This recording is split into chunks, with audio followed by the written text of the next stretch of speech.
Rockstar must you leave us with nothing?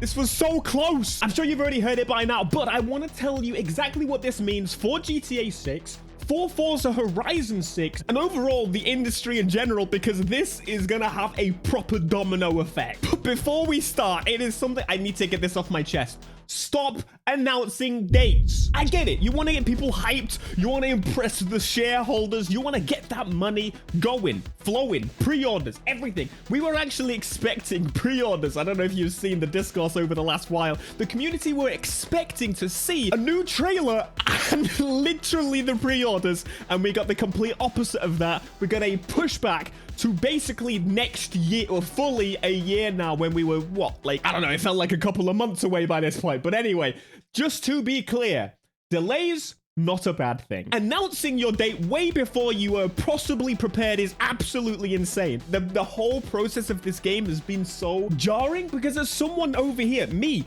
I said, my assumption was that Rockstar was wise enough, smart enough to know that their last two games they announced, they delayed maybe multiple times, and that was why they already incorporated more time into this game than expected before. But no, clearly I'm just loony because they're trying to get that thing out the door quick. The scope of this project is insane. It is incredibly large. It is the biggest entertainment piece as a collective. The games industry makes more money than movies and musics combined. So I'm not surprised that this is taking a lot of time. But what does this mean as a collective of people that are expecting the game? The whole industry was ready for that game to release when it was supposed to release, and I think Xbox kind of knew that. Forza Horizon 6 will be joining us next year. At least that was the original plan. Are we going to see a delay? Are we going to see it come earlier? I think that is why they announced their 2026 date and not actually give us a proper timeline. You see, Forza Horizon 6 is a game that you would expect to release in September. And I really have to say, I don't know if September is going to be the date. Now, it could be, because that still puts it ahead of GTA. I think they'll come ahead of GTA, but we may actually see the game release a little bit earlier than expected. There is also another spanner in the works, but we'll get to that. August was also a release date of previous Forza games, so it wouldn't surprise me if we get in August. Hell, it wouldn't surprise me, I even said this, if they plan to release the game literally at the beginning of next year. We will hear more about the game in January, because that's when I believe Microsoft has their next event. If not, it's near there, from memory. But they've now got a clear path to even release on GTA's old release date. And I said, if you don't recall, the plan with Forza Horizon is to get people locked into Xbox, get people on Game Pass, lock them in, because once you lock a generation of people into GTA, those people are going to stick around. They're going to be stuck on your console because of the Game Pass subscription. They know they get access to all these games, including Forza Horizon, which, although is not completely directly competing with GTA, it is car game, it is speed fast. To the majority of people, if you tell them you can get Forza Horizon 6 on the system, they've already announced that it's coming out on Xbox and then delayed on PlayStation. Don't be surprised if they delay the PS5 version of the game until after GTA 6 comes out. This is definitely gonna happen. Now, I spoke a little bit about a spanner in the works as such, another spanner in the works. Say hello to Fable, another game that is being created by Playground Games. However, just to be clear, once again, there are two studios, separate teams working on these games. There may be, again, some crossover, but two different dedicated teams are working on two different dedicated games. And they have Turn 10 now involved, working on Forza Horizon as a support studio, as the people that are doing this car scanning. Basically, Forza Motorsport is gone at this current time. It may return, whatever. But all focus is on Horizon, at least for that team. Now, that really does throw a spanner in the works, because I'm pretty sure Fable is a difficult one. When is that game going to come out? They knew GTA was already coming out, so one of those games surely had to come out at the beginning of the year and one at the end of the year, around GTA. One of these titles, I think, could be pushed even further. They could also be mental and release both very close to each other, but again, they don't compete as such, but they devour resources, they devour marketing push, and that's going to make a change. So this whole damn mess, where the hell does this leave us? And again, as someone that is very excited for GTA, this really really just clashes with, I was ready. I was so ready to feel like GTA was just around the corner.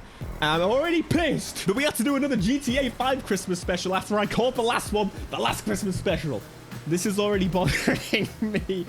But either way, I'm happy that it got delayed. I'm happy that it's got the time that it needs, and delays are not bad.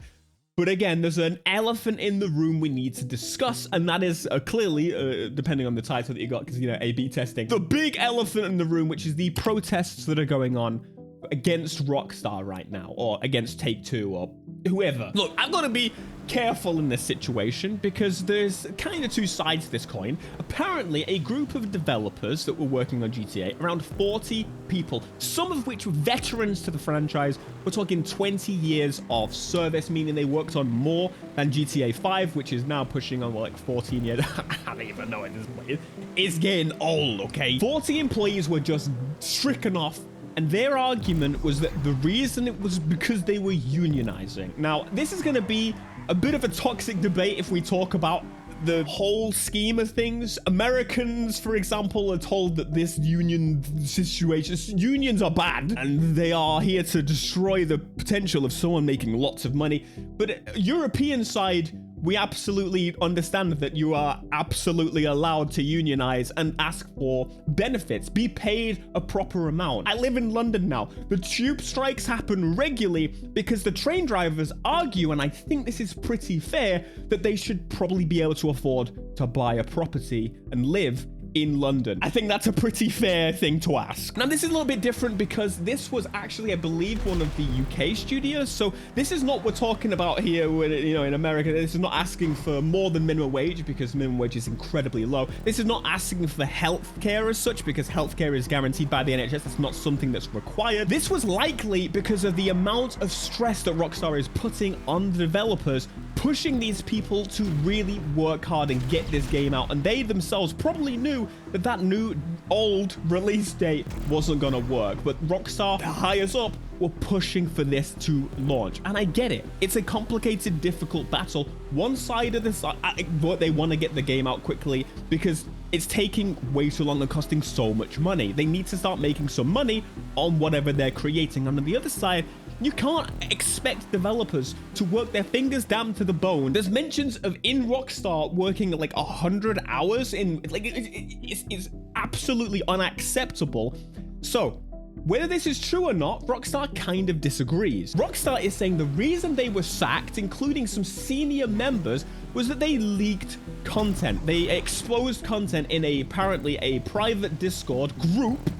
From what we can tell, it wasn't a server, it was a group. So they were discussing internal project goings-ons, likely apparently to do with just the release date, and therefore Rockstar is claiming that they were leaking content, and that's why they were stricken off, because it is against the law to sack people for trying to unionize, because it is for their protection. It is a protected thing, and therefore if you were found to be sacking people for the sake of trying to unionize, you're a piece of shit company and you need to be in trouble. Again, not calling Rockstar a piece of shit company, but it's clear that there's something going on here that may be linked. It's definitely linked. Now, I wouldn't say this is the reason. 40 developers is not the reason GTA 6 has got a significant delay. That was likely going to happen anyway because these developers they're the hardest pushed in the industry at this point because they absolutely know. Man, another thing that just popped in my damn head, Call of Duty usually comes out in November. They are coming out early. They're going to try and make sure that that's also away from Fable because it's now owned by Xbox. There's a lot of stuff being squeezed into 1 year. And honestly, I think it's a really good time to like have a PC or an Xbox. It's a really great time.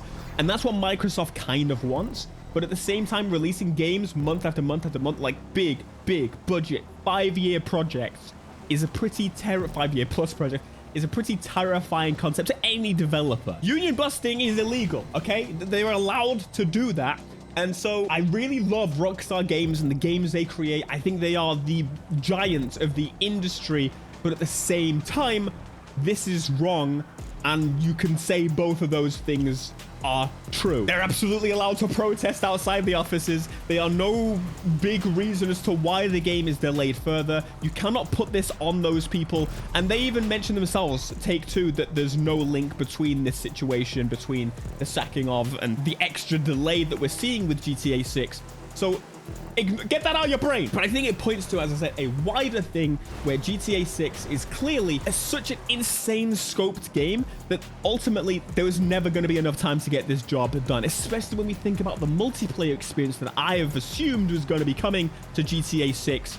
It's going to be the biggest. They're going to go for Fortnite. They're going to try and create multiple experiences in one, and they can't do a like staggered release. Realistically, they've got to make that bang from day one, because there's so much competition nowadays, and that is pretty obvious. Either way, 2026 is still looking like an incredible year, as long as it doesn't get delayed again. But I'm obviously in the camp, more time, more good for everyone. And I really do think about the fact of Forza Horizon in this, and I still am sat on the idea that they could probably now go earlier, and I think they'd be able to do so. I don't know how long they've been working on this game, but likely for a long time. And now they've got the people that are working on the engine in Forza Motorsport working on the team on that exact game, and so I think they're already turbocharging it. Maybe they already knew about the delay. They weren't 100% sure, so they gave us that 2026 date. But I'm excited for both games. I will be buying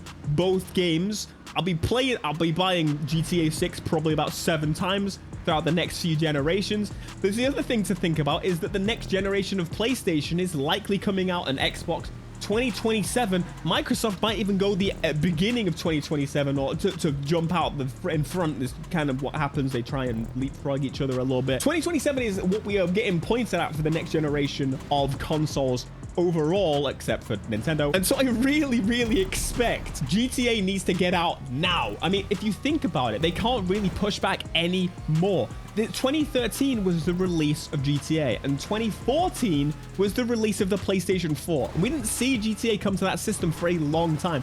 This is going to be properly interesting. They've got to fight this. Launching on a new generation reduces your audience, and that's kind of like ridiculous. We've never seen GTA release like in a cross-generation situation.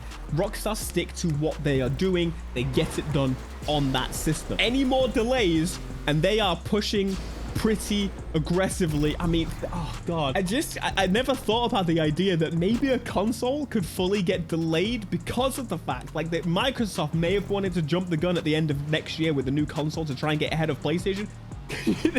Can you imagine the thought of a console being delayed because they need to sell GTA on that system? That is clearly going through the minds of these console manufacturers right now, and that is absolutely wild to think about.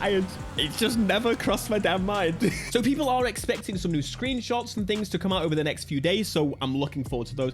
I don't think we'll see a trailer. It kind of doesn't make sense now that we've been pushed back another year. I think next year, early next year, or pushing into spring is when we're going to start to get, remember on GTA 5 when they started to do the character trailers and things like that? I think we'll see something like a spin on that, and I'm very excited to see where they go with this. This is what happens when the scope of the game is so substantial. It kind of covers practically every base that you could imagine. Everyone is interested in this game. I mean, if you really think about it, you got a story-based game, you got cars, you got guns. What else do you need? That's America right there. That's what people want to see. That is the game experience that Americans are jumping and locking into right now. They want it. Is this a good thing for Forza Horizon or a bad thing? I think the industry overall, this is a bad thing. Announcing a date, a locked-in date, and then deviating on that by half a year, more than half a year, is pretty jarring. All timelines are now going to be thrown off. Today is going to be a very stressful first day back at the office for a Friday as well. I feel incredibly bad for anyone in charge of a game studio or a game or a part of a game or any working on a game right now. And I gotta be real with you, as long as, again, I'm kind of okay with the fact that they got delayed for the sake of polish, and then the game will come out better and there'll be more content. As much as I am happy, it really pained me to see that. I did not believe when my friend first told me that that's what the tweet was saying, I was like, oh, I thought he was mentioning, he said November. It sounded like he was mentioning it's coming out this month, and then he said 6 at the end, and my brain could not process. November 2026. I can't bear it. The thought pains me inside. I got no Need for Speed and no GTA. How am I supposed to survive in these streets? So Forza Horizon, come on. I know you're just around the. I know you're gonna do it. You can do it. If not, otherwise, Forza Horizon is going out in 2027. Man, games take way too fucking long to come out these days. It's not sustainable. It's just not. We can't keep doing this. There's got to be some smaller games, and that is why I champion smaller games. So, hint, hint, shove, shove. You know, watch some of those.